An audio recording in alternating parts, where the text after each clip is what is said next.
Iloilo City Mayor Jerry Treñas nagdemand sa national government sang dugang nga bakuna samtang mga spa, massage clinics kag gym. Ginapanugutan na nga magbukas apang limitado lang sa 10% sang ila kapasidad. Si Zen Kilantang nakatutok.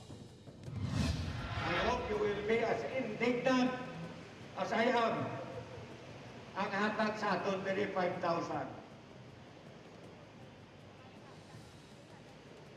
Sekretary nga mas gwapo to sila sa amon.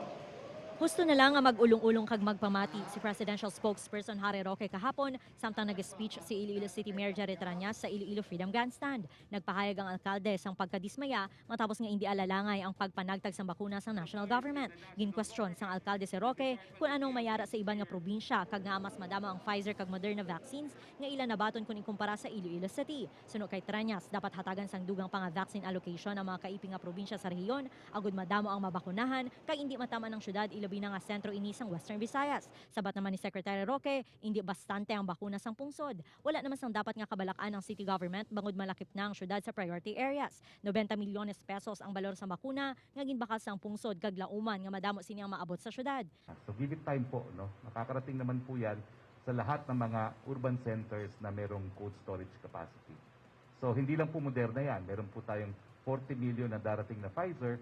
Nahibaloan nga nagdala kahapon sa Roque sang 50,000 doses ng bakuna kag medical equipment matapos nga nagpalagtik ang alkalde sang tinalikdan nga semana nga hindi patas ang alokasyon sa bakuna. Nag-abot man si DILG Undersecretary Epimaco Densing sa Iloilo City Hall subong nga adlaw para magtambong sa COVID-19 meeting. Lakip sa naistoryahan ang hospital bed capacity, vaccination rollout kag estado sang ekonomiya. Nagpasalig naman si Densing nga buligan ang syudad sa COVID-19 response. Samtang ginpanugutan na nga mag-operate ang mga spa, massage clinic, gym kag iban pa nga personal care services apang limitado lang sa 10% ang ila kapasidad. Amo lang na gani, ti kun way man kaabot kami 10% kun ka isa ma'am sa isak adlaw, mayayo lang may isa, duwa, tatlo nagasaka.